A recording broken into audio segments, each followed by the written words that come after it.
Before discussing the measures of spread, I want to have a short look at the previous chapter about the measures of location. Let us start with this note here that the mean is very sensitive to outliers, while the median is very robust and not sensitive to outliers. Let us look at a small example. We have a data set with 3 values, 1.1, 1.9 and 6.0. The mean, this means the average of these 3 numbers, 1.1 plus 1.9 plus 6 is 9, divided by 3 we get 3. And the median is the number in the middle, which is the 1.9. Now let us assume there has been a mistake, and instead of 6.0 the dot has got lost, so we have 60 here.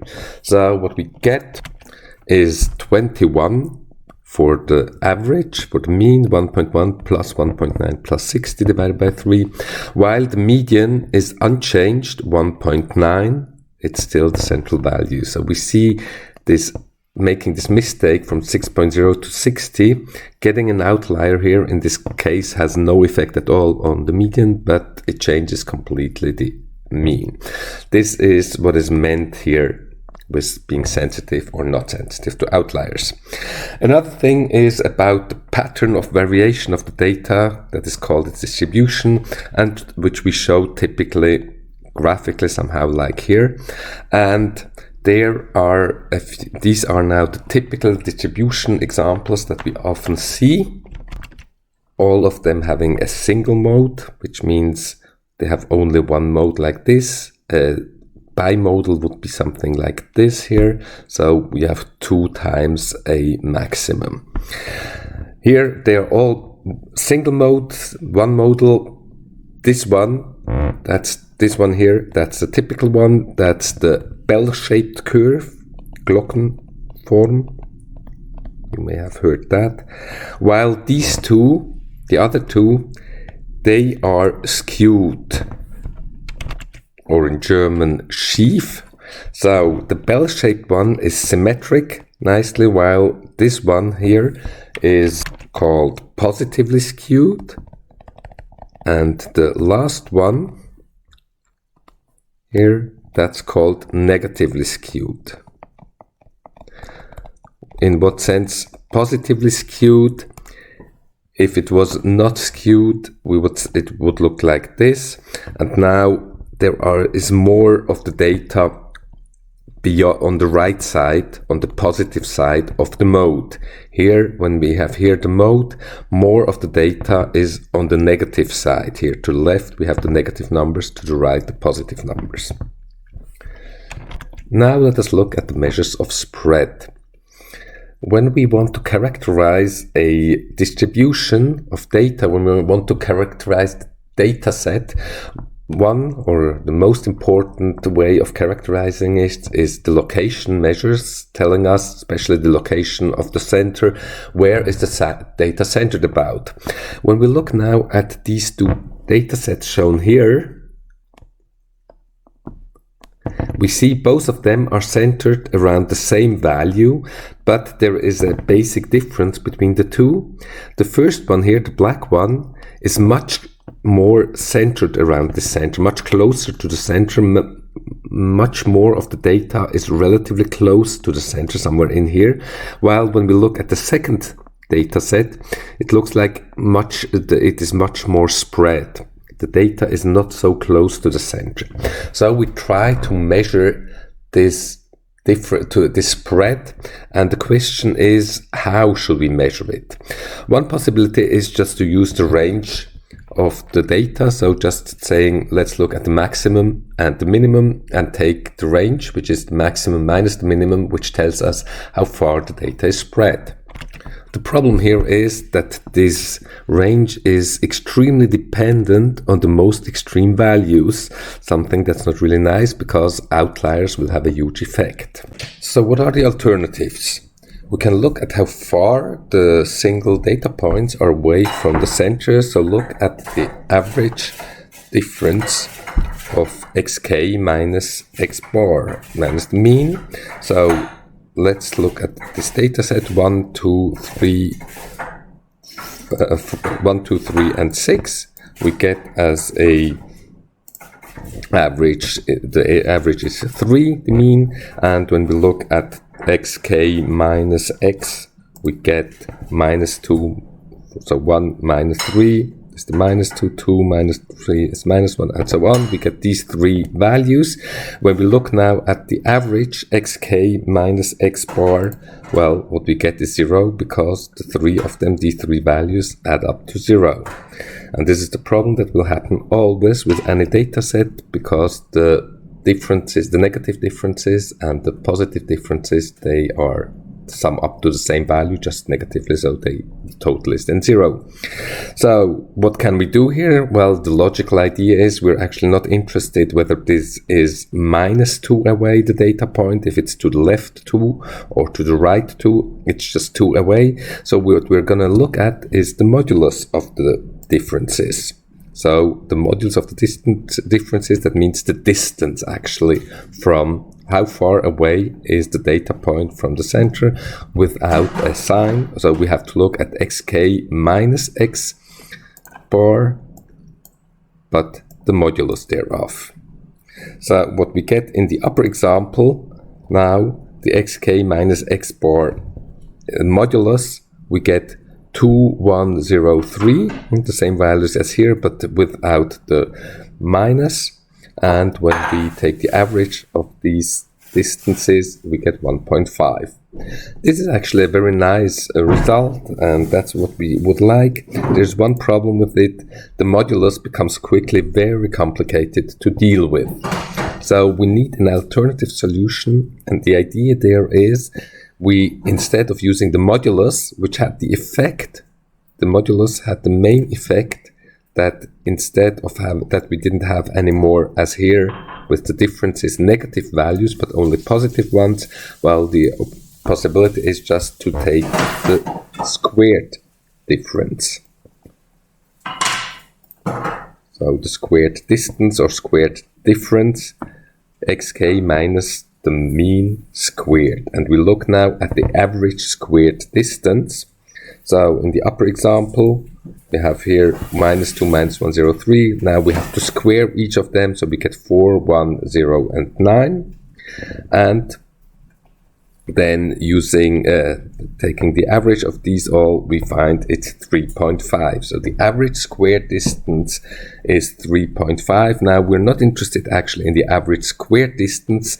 The squared is not really what we want. So what we'll do, because we have squared it in the beginning, now what we'll do in the end, we just take the root of this result. So we take the square root of the 3.5 and we get 1.9. And this is actually the measure that we have been looking for. These considerations lead to the following 2 definitions for measures of spread. The first one is the variance. It is defined that the variance of a population, the population having size n, is defined as x1 minus mean squared plus and so on until the xn minus x, the mean squared, so summing up all the differences between the data set points and the mean squared and dividing it by n. So we have the average squared difference, exactly this here. That's what's meant by this here, and that's the variance. And when we then take this, and this variance, sorry, is often written as the Greek sigma squared. And now when we take the root of the variance, so the root of sigma squared, which when we get sigma, this is called the standard deviation. And in German, we call this die Varianz und die Standardabweichung. You may have already heard these terms or you will encounter them, so you'll know what they refer to.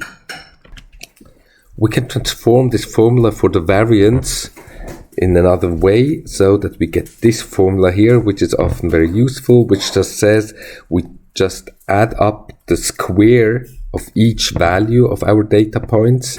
So we take all the data points we have, we take the square, and we look at the average of the squares, and we can subtract from there then the mean of the data squared, and that's another way of finding the variance.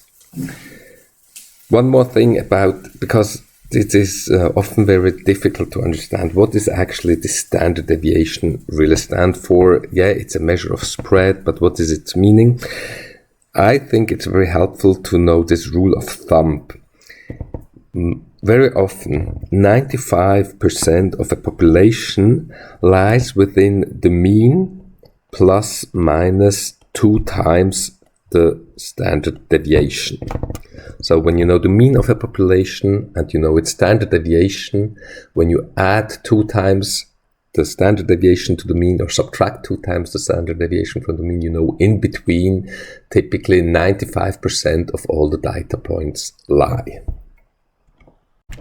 Now solve example 1 on your own. It's a straightforward application of what we learned. So find the average and then find the standard deviation. To find the standard deviation, first find the variance as described on the page before.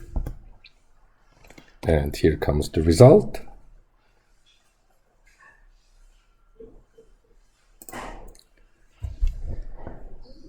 So check it. I think there is no need for explanations. Example 2. Read example 2.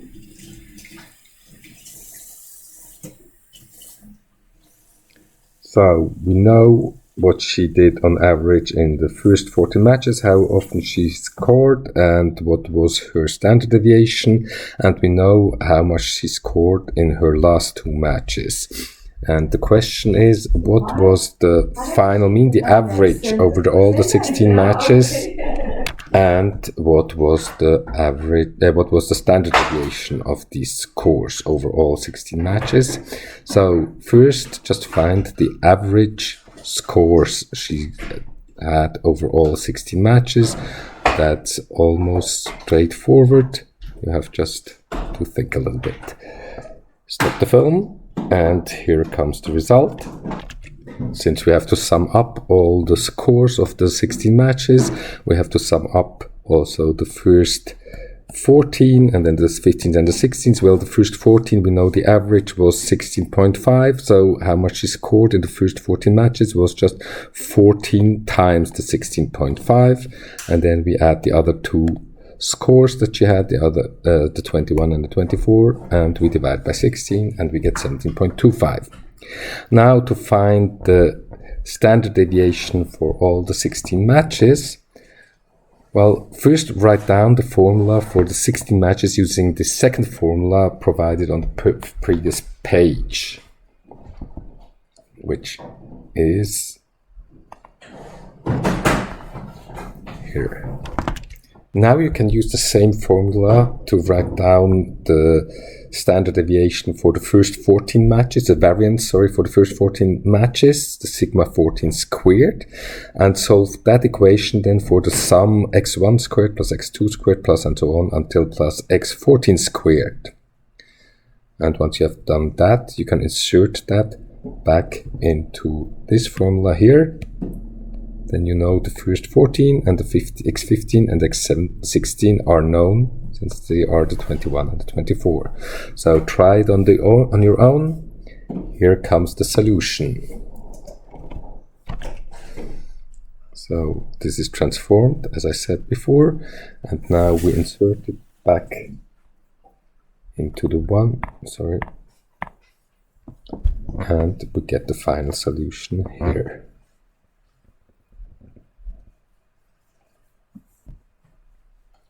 What we see in this example is that even so we don't know the details of the first 14 matches, about the first 14 matches, all we know is how much she scored on average and what was the standard deviation there. Nevertheless, we are able to update now this average and the standard deviation by being told what she scored in the 15th and the 16th match. This would, for example, not be possible for the median or the absolute deviation, because if we don't know all the details, we don't know if the median changes or not, or how it changes when we add another 2 scores, like here, the 21 and the 24. So this is an advantage of the mean and the standard deviation. And nowadays it is being taken big advantage of, especially in the context of big data. And statistics with this property that you can update them without knowing the previous details are called sufficient.